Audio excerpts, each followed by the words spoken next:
Baiklah, selamat datang kembali. Saat kita mempelajari pelajaran-pelajaran ini dalam kitab Yosua, setiap pelajaran menjadi, menurut saya, lebih menarik daripada pelajaran sebelumnya. Kitab ini adalah kitab yang memiliki begitu banyak wawasan praktis bagi kehidupan kita.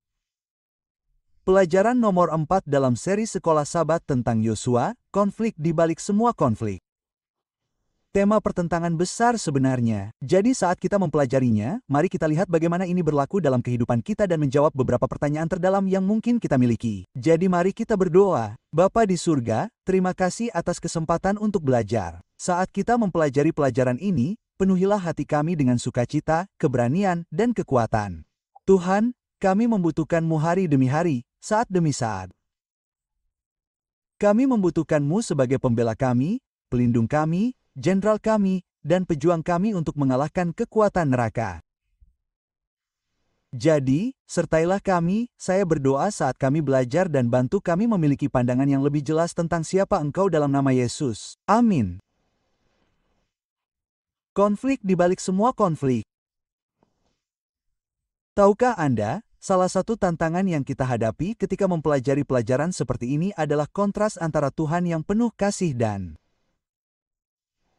apa yang disebut di sini dalam pelajaran ini, Tuhan yang suka berperang, Tuhan yang memimpin Israel ke dalam peperangan. Mengapa Tuhan memimpin Israel ke dalam peperangan? Mengapa Dia menyuruh mereka, misalnya, berbaris mengelilingi tembok Yerikho 7 kali dan kemudian memusnahkan penduduk Yerikho? Mengapa Tuhan, misalnya, menyuruh mereka mengusir orang Kanaan dari tanah mereka? Mengapa Tuhan digambarkan sebagai Tuhan yang suka berperang? Kita akan mendapatkan beberapa jawaban atas pertanyaan-pertanyaan itu dan banyak lagi dalam pelajaran kita malam ini. Bagaimana kita menerapkan pelajaran ini kepada diri kita secara praktis? Dan yang ingin saya lakukan dalam pelajaran Sekolah Sabat ini adalah berbagi dengan Anda kebenaran ilahi yang praktis yang dapat Anda terapkan dalam hidup Anda sendiri yang akan membuat perbedaan yang signifikan. Jadi, kita langsung masuk ke pelajaran pertama pada hari Sabat sore dan penulis memperkenalkan kita pada tema yang membingungkan ini. Ia mengatakan paragraf pertama yang dibacakan di halaman-halaman kitab Yosua adalah tentang peperangan militer yang agresif yang dilakukan atas perintah Tuhan, atas nama Tuhan, dan dengan pertolongan Tuhan. Gagasan bahwa Tuhan berada di balik penaklukan Kanaan memberikan beberapa pertanyaan yang tidak disengaja pada kitab Yosua, kecuali jika Anda menyelidikinya lebih dalam. Gagasan ini meresapi kitab Yosua dan diungkapkan dalam pernyataan narator dalam firman Tuhan sendiri.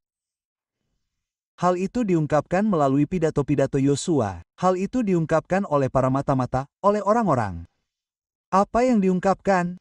Bahwa Tuhan adalah pemrakarsa konflik-konflik yang penuh kekerasan ini. Namun, bagaimana Anda menyelaraskannya dengan karakter kasih Tuhan? Bahkan penulis mengatakan kenyataan ini menimbulkan pertanyaan yang tidak dapat dihindari. Bagaimana kita dapat memahami bahwa umat pilihan Tuhan melakukan praktik-praktik seperti itu dalam Perjanjian Lama? Dan bagaimana mungkin untuk mendamaikan gambaran tentang Tuhan yang suka berperang dengan karakter kasih-Nya tanpa melemahkan kredibilitas, otoritas, dan historisitas Perjanjian Lama? Nah, ada beberapa cara yang dapat kita lakukan untuk melakukannya. Kita akan melihatnya dalam pelajaran hari ini. Ya, Tuhan memimpin Israel sebagai panglima pasukan Israel. Dan ya, Dia adalah Tuhan yang penuh kasih. Kedua hal itu dapat didamaikan. Baiklah, mari kita langsung masuk ke pelajaran hari Minggu. Yosua 5:3-15. Apa yang dikatakan teks ini tentang latar belakang penaklukan Kanaan? Yosua 5:3 dan seterusnya. Ketika Yosua berada di dekat Yerikho, ia mengangkat matanya dan melihat, lalu berdirilah seorang laki-laki di hadapannya dengan pedang terhunus di tangannya. Yosua keluar menemuinya dan berkata kepadanya, "Apakah engkau dari pihak kami atau dari pihak lawan kami?" Maksud saya, Anda dapat melihat di mana Yosua peduli tentang hal itu. Ayat 14. Maka berkatalah Yosua, "Bukan, melainkan sebagai panglima bala tentara Tuhan, akulah yang sekarang menjadi panglima bala tentara Tuhan." Yosua sujud menyembah Dia dan berkata, "Apakah yang dikatakan tuanku kepada hambanya ini? Jelaslah, ini adalah makhluk ilahi, tetapi Anda tidak menyembah makhluk ilahi manapun. Anda tidak menyembah malaikat." Anda ingat ketika Yohanes tersungkur di kaki malaikat di Wahyu pasal 19, malaikat itu berkata, "Jangan lakukan itu. Aku ini hamba-Mu, para nabi, sembahlah Allah." Petik 2. Jadi, kita menyembah Allah saja. Kita menyembah Yesus yang merupakan inkarnasi. Dia adalah representasi dalam kehidupan inkarnasinya. Ketika Yesus menjadi manusia, dia mewakili Bapa dan Yesus menggabungkan keilahian dan kemanusiaan dan karena itu dia dapat mengampuni dosa. Oleh karena itu dia layak disembah. Jadi di sini Yosua tersungkur di kaki Panglima Tentara Tuhan, yaitu Yesus Kristus. Dan dia berkata, apakah yang harus dikatakan Tuhanku kepada hambanya? Lalu Panglima Tentara Tuhan itu berkata kepada Yosua, lepaskanlah kasutmu dari kakimu, sebab tempat engkau berdiri adalah tanah yang kudus. Lihat, ketika Anda menginjakkan kaki di suatu tanah, itu menunjukkan bahwa Anda memiliki tanah itu di zaman Alkitab. Dan lepaskan kasut Anda di tempat Anda berdiri. Yesus berkata, saya memiliki tanah ini, saya memiliki seluruh dunia, bumi dan segala isinya adalah milik Tuhan. Petik 2. Dan Tuhan berkata melalui Yesus, Yosua, jangan khawatir. Aku bersamamu. Yosua, ada pertempuran antara kebaikan dan kejahatan. Yosua, ada pertempuran antara Kristus dan setan. Tetapi Yosua, aku akan menuntunmu menuju kemenangan dalam pertempuran ini. Bangsa Israel baru saja menyeberangi Sungai Yordan. Bangsa Israel adalah orang-orang yang memiliki tombak, busur, dan anak panah, tetapi mereka tidak memiliki senjata untuk melawan kota berbenteng seperti Yerikho. Tetapi Tuhan berkata, Yosua, aku bersamamu, aku akan menuntunmu, aku adalah panglima pasukan Tuhan. Kamu berbaris, lakukan pekerjaanmu, Yosua, kamu hanya perlu memimpin orang-orangmu untuk berbaris mengelilingi Yerikho. Tetapi aku akan menjaga agar tembok-tembok itu tidak runtuh. Aku akan menjaga kemenanganmu, kemenanganmu. Kamu akan memenangkan pertempuran ini. Bukankah itu kabar baik yang luar biasa? Kita berperang melawan kebaikan dan kejahatan, melawan Kristus dan setan. Dan Yesus berkata kepada kita, kamu memang pemenang. Kita mempelajari identitas panglima pasukan Tuhan. Bagaimana kita tahu ini mewakili Kristus? Nah, ada dua alasan mendasar. Pertama, kitab suci mengatakan di ayat 14, dia adalah panglima tentara Tuhan. Yesus digambarkan di seluruh kitab suci sebagai panglima para malaikat, tentara Tuhan. Dikatakan bahwa Yesus Kristus akan turun dari langit bersama semua malaikatnya. Jadi, ungkapan Panglima Tentara Tuhan ini mengilhami kita bahwa Yesus memang terwakili di sini. Ada cara lain untuk mengetahui bahwa ini pasti Yesus karena Yosua sujud menyembah dan berkata kepadanya, apakah yang dikatakan Tuanku kepada hambanya? Jadi, sekali lagi Anda melihat Yosua menyembah makhluk ini. Jadi, ketika Anda melihat gelar makhluk itu dan Anda melihat penyembahan yang dilakukan Yosua, ini pastilah Kristus. Dan di paragraf terakhir ini dikatakan Kristus yang belum berinkarnasi. Ini adalah paragraf terakhir pelajaran hari Minggu. Kristus yang belum berinkarnasi muncul di hadapan Yosua bukan hanya sebagai sekutu, atau bahkan sebagai panglima sejati pasukan Israel, tetapi sebagai panglima pasukan malaikat yang tak terlihat namun nyata yang terlibat dalam konflik yang jauh lebih besar daripada konflik Yosua dengan orang Kanaan. Jawaban Yosua dengan jelas menunjukkan pemahamannya tentang identitas panglima itu. Ia setara dengan Tuhan dan Yosua bersujud di hadapannya sebagai tanda penghormatan yang mendalam. Yosua siap menerima strategi pertempuran untuk kampanye militer yang merupakan bagian intrinsik dari konflik yang jauh lebih besar yang melibatkan Tuhan semesta alam sendiri. Jadi di sini kita melihat konflik yang lebih besar ini, pertempuran antara kebaikan dan kejahatan, pertempuran antara Kristus dan setan. Dan bukankah itu mencerminkan pertempuran yang lebih besar? Pelajaran hari Senin, Perang di Surga, Wahyu 12 ayat 7-9. Anda tahu betul cerita ini, Wahyu 12. Di sana kita melihat ayat 7-9. Ada konflik yang lebih besar yang terjadi di alam semesta. Alasan terjadinya peperangan di surga dan bumi, alasan terjadinya peperangan di bumi adalah karena pernah terjadi peperangan di surga. Alasan terjadinya konflik di bumi adalah karena pernah terjadi konflik di surga. Alasan terjadinya pertikaian di bumi, penyakit, penderitaan, kematian dan wabah adalah karena malaikat yang jatuh diusir dari surga, menyebabkan bumi terpisah dari Tuhan ketika ia mencobai orang tua pertama kita di Taman Eden dan mereka membuka pintu yang Tuhan ingin tutup selamanya. Kita melihat Wahyu 12:7-9. Dan peperangan pun terjadi di surga. Mikhael dan malaikat-malaikatnya berperang melawan naga itu. Dan naga itu dan malaikat-malaikatnya berperang, tetapi mereka tidak menang. Dan tidak ada tempat lagi bagi mereka di surga. Perhatikan ungkapan, mereka tidak menang. Pernahkah Anda melihat peperangan antara Kristus dan setan di mana setan menang dan mengalahkan Yesus? Apakah ia menang atas Yesus ketika Yesus lahir? Dan ketika setan menghasut dekret Romawi untuk mengambil nyawanya, apakah setan menang saat itu? Tidak sama sekali. Apakah setan menang atas Yesus ketika Yesus dipaku di kayu salib sambil menanggung dosa umat manusia? Jika Anda hanya melihat hari Jumat, Anda mungkin berpikir tentang itu, bukan? Namun, hari Jumat telah berakhir. Matahari terbenam. Yesus beristirahat di dalam kubur pada hari Sabat dan ia bangkit dari kematian. Tuhan yang telah bangkit yang telah membayar kesalahan dan rasa malu atas dosa kita dan ia dapat memberi kita kuasa atas dosa karena ia adalah Tuhan kita yang telah bangkit. Setan tidak menang saat itu dan setan tidak akan menang sekarang. Ia tidak menang sepanjang hidup Kristus. Ia tidak menang saat kelahiran Kristus. Ia tidak menang saat godaan Kristus. Ia tidak menang saat kematian Kristus. Ia tidak menang saat kebangkitan Kristus. Ia tidak menang saat kenaikan Kristus. Ia tidak akan menang saat Kristus datang kembali. Yesus adalah Tuhan kita yang berkemenangan. Ia akan datang sebagai Raja di atas segala raja. Ia akan datang sebagai Tuhan di atas segala Tuhan. Sama seperti Panglima dan Kepala Pasukan Israel, Yesus Kristus memimpin Israel menuju kemenangan di sekitar Sungai Yordan, melewati Sungai Yordan, dan di sekitar Yerikho. Yesus akan memimpin gerejanya, umatnya menuju kemenangan. Anda berada di pihak yang menang, sahabatku. Tidak ada gunanya menyerah sekarang. Anda berada di pihak yang menang. Sekarang, Tuhan tidak menciptakan kekuatan iblis di surga. Dia menciptakan malaikat yang cantik, dan seperti yang tertulis dalam Yesaya pasal 14. Iblis atau Lucifer pada saat itu membutuhkan dokter mata ilahi. Alkitab berkata sebanyak 5 kali, Lucifer berkata, "Aku hendak naik ke ketinggian awan-awan. Aku hendak menjadi seperti yang maha tinggi. Aku hendak duduk di atas bukit pertemuan, di sisi utara. Aku hendak meninggikan tahtaku mengatasi bintang-bintang Allah. Aku hendak mendirikan tahtaku mengatasi bintang-bintang Allah." Petik 2. Iblis dipenuhi dengan kesombongan.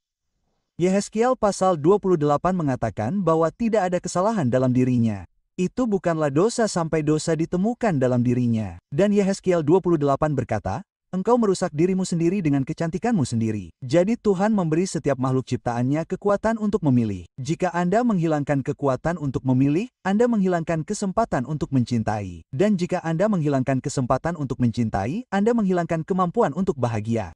Jadi, Tuhan tidak menginginkan makhluk robot di surga tempat dia membuka sekrup makhluk bionik, makhluk robot, dan dia melepaskan sekrupnya, dan dia menarik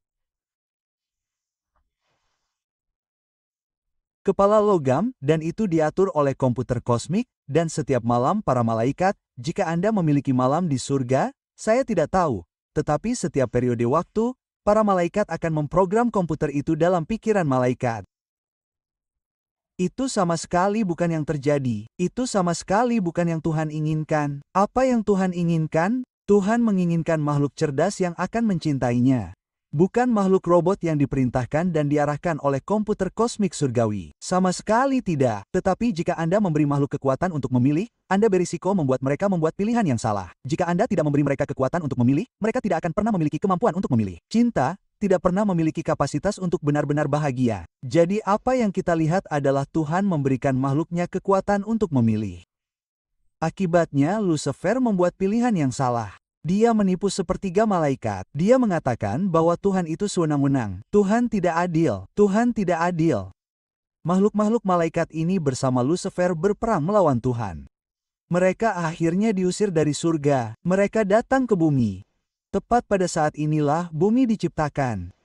Tuhan tidak menciptakan bumi sebagai tempat pembuangan setan. Tuhan menciptakan rumah surgawi yang sempurna. Adam dan Hawa diciptakan menurut gambar Tuhan. Pada akhir minggu penciptaan, Tuhan melihat ciptaan dan berkata itu sangat baik. Segala sesuatu yang Tuhan lakukan adalah baik. Jadi iblis tidak ada di sini sebelum Tuhan menyelesaikan penciptaan. Itu setelah selesainya penciptaan. Iblis yang telah menggoda dunia-dunia lain yang tidak jatuh dan mereka menolak datang ke dunia ini. Jika Tuhan tidak memberi makhluk bumi kekuatan untuk memilih, iblis akan berteriak tidak adil. Ini tidak benar. Anda memberi setiap manusia kekuatan untuk memilih tetapi Anda tidak memberi makhluk bumi ini. Anda memberi setiap makhluk surgawi kuasa untuk memilih, tetapi Anda tidak memberikan kuasa itu kepada makhluk-makhluk bumi ini. Jadi semua makhluk di surga, semua makhluk ini diberi kapasitas, kuasa untuk memilih oleh Tuhan. Dan Tuhan datang ke bumi dan menciptakan Adam dan Hawa untuk hidup bersama dalam sukacita, kebahagiaan, dan harmoni di seluruh alam semesta. Iblis datang, menggoda mereka, mereka jatuh, dan Yesus kemudian berjanji untuk datang tepat di taman itu. Alkitab berkata bahwa Kristus akan meremukkan kepalamu, setan, dan Kristus akan melakukannya dan iblis akan melukai tumitnya. Anda lihat, pukulan di kepala adalah pukulan yang mematikan. Jadi, sejak Eden, Tuhan mulai menjadi panglima tertinggi dari semua malaikat surgawi dan jenderal perkasa yang akan mengalahkan setan.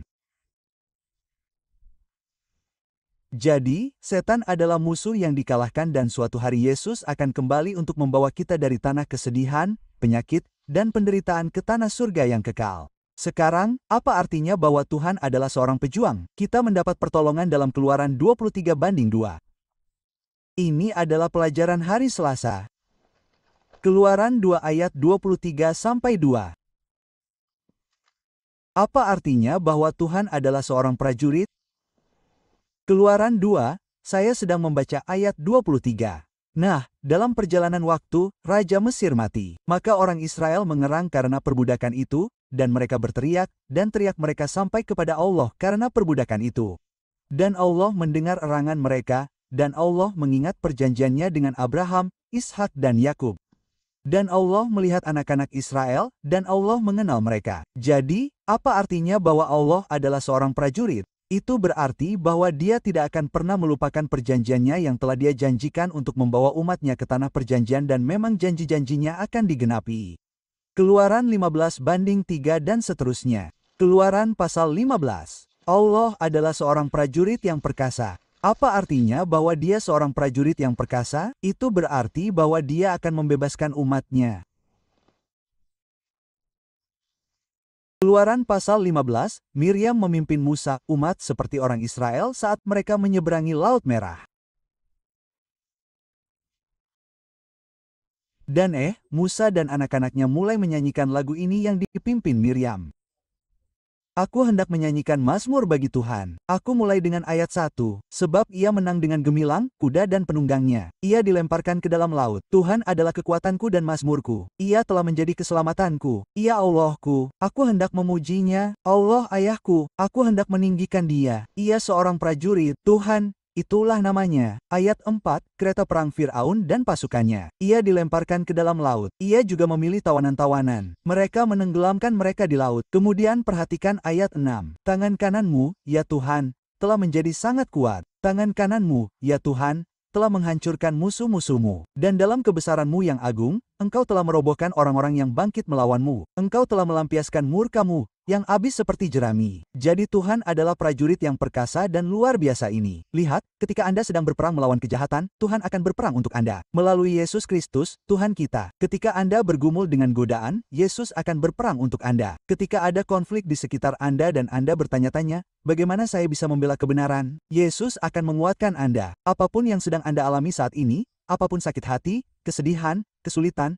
masalah apapun dalam keluarga Anda, masalah apapun dengan anak-anak Anda, Yesus adalah pejuang yang perkasa. Dia akan berperang untuk Anda dan mengalahkan kekuatan neraka. Jadi, percayalah kepada Panglima Anda yang perkasa. Mari kita lanjutkan ke pelajaran hari Rabu. Judulnya, Tuhan akan berperang untuk Anda. Lihat Keluaran pukul 14.13.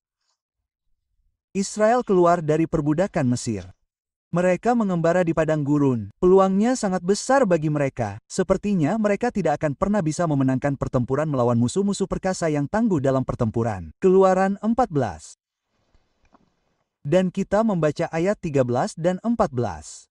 Musa berkata kepada orang-orang, jangan takut, berdirilah diam dan lihatlah keselamatan dari Allah yang akan Ia genapi bagimu hari ini. Sebab orang Mesir yang kamu lihat hari ini, tidak akan kamu lihat lagi untuk selama-lamanya. Tuhan akan berperang untukmu dan kamu akan diam saja. Tuhan akan melakukan apa? Semua orang, Dia akan berperang untukmu. Bukankah itu kabar yang sangat baik?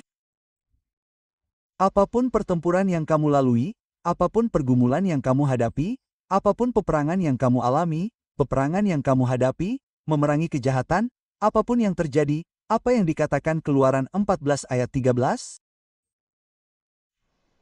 Tuhan akan berperang untukmu. Dan perhatikan ayat 25 dari Keluaran 14. Ayat 25 dikatakan bahwa Ia melepaskan roda kereta mereka sehingga mereka dapat mengendarainya dengan susah payah. Dan orang Mesir berkata, marilah kita melarikan diri dari hadapan orang Israel, sebab Tuhan berperang untuk mereka melawan orang Mesir. Jika Israel setia kepada Allah, mereka tidak akan harus berperang melawan orang Kanaan, melawan orang Amori, melawan orang Midian, melawan orang Amalek. Jika Israel setia, mereka tidak perlu berperang. Apa yang Alkitab katakan? Tuhan telah mengirimkan lebah-lebah ke negeri itu untuk mengusir orang-orang itu. Tuhan pasti akan membuat mereka sangat takut, yaitu suku-suku kafir itu, sehingga mereka akan melarikan diri sebelum Tuhan datang bersama orang Israel.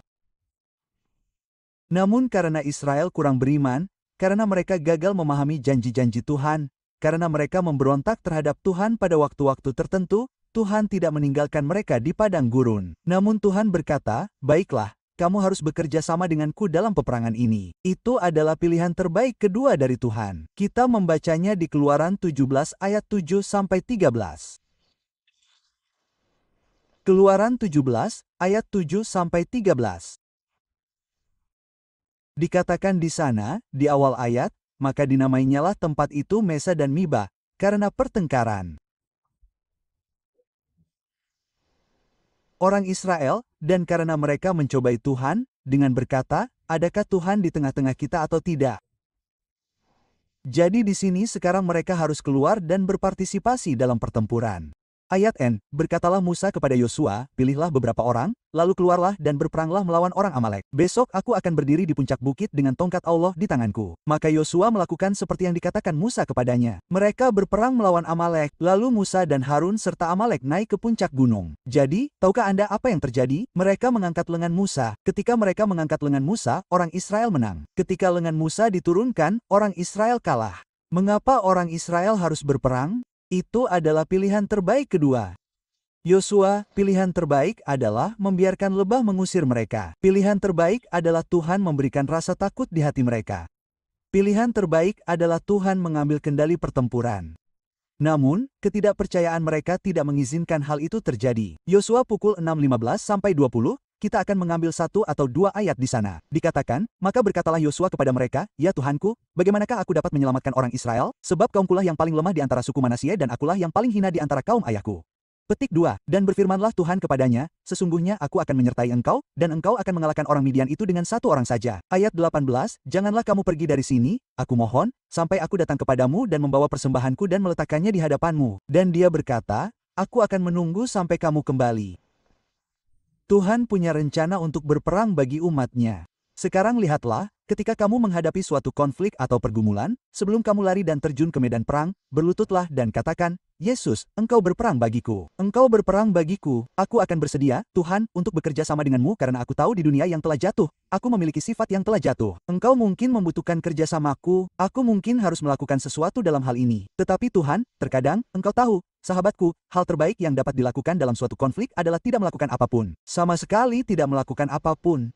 Percayalah saja kepada Tuhan bahwa Dia akan memenangkan pertempuran untukmu. Sekarang, ada kalanya Tuhan memanggil kita untuk bekerja sama dengannya.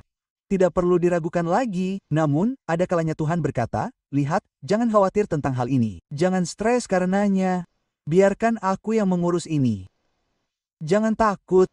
Akulah yang mengurus ini, dan aku akan berperang untukmu. Apakah Anda ingin berkata, Yesus, saat ini aku sedang mengalami beberapa peperangan. Aku akan membiarkanmu berperang untukku, dan aku akan tetap berfokus padamu, Yesus. Mari berdoa, Bapa di surga, jagalah kami agar tetap berfokus pada hal-hal yang benar-benar penting. Tolonglah kami untuk mengetahui bahwa Engkaulah Tuhan yang melangkah ke dalam kobaran api kehidupan kami, bahwa Engkau akan berperang untuk kami. Dan semoga kami, Tuhan, selalu percaya kepadamu untuk mengetahui bahwa Engkau ingin melakukan bagi kami jauh lebih banyak daripada yang dapat kami minta atau pikirkan. Engkaulah komandan kami, Engkaulah jenderal kami, Engkaulah kepala kami, Engkaulah penakluk kami, dan Engkaulah Raja kami yang akan datang yang pada akhirnya akan memenangkan peperangan atas kejahatan sepenuhnya dalam nama Yesus. Amin. Welcome to the reading of Lesson 4 for the fourth quarter of 2025. This lesson is ready for teaching on Sabbath, October 25. Sabbath afternoon, October 18. The conflict behind all conflicts. This lesson is read by Pastor Wayne Boehm.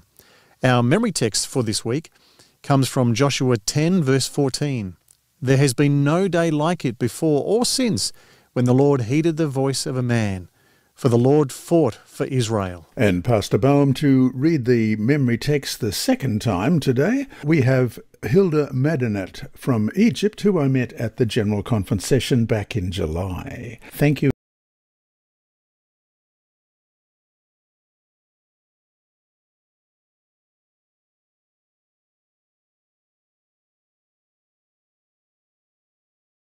And devoured them. The devil who deceived them was cast into the lake of fire and brimstone, where the beast and the false prophet are, and they will be tormented day and night, forever and ever. Moreover, Israel's divine wars not only reflect a glimpse of the cosmic conflict as in a mirror, but are part and parcel of the same controversy, anticipating God's end-time judgment in the sphere of present history. God had made it their privilege and their duty to enter the land at the time of his appointment, but through their willful neglect that permission had been withdrawn. Therefore wrath was looming over him and over سمع فيه الرب صوت إنسان لأن الرب حارب عن إسرائيل. Before we go any further, let's pray. Our Heavenly Father, we thank you for your word. We thank you that there are sometimes difficult things in the Scripture that we need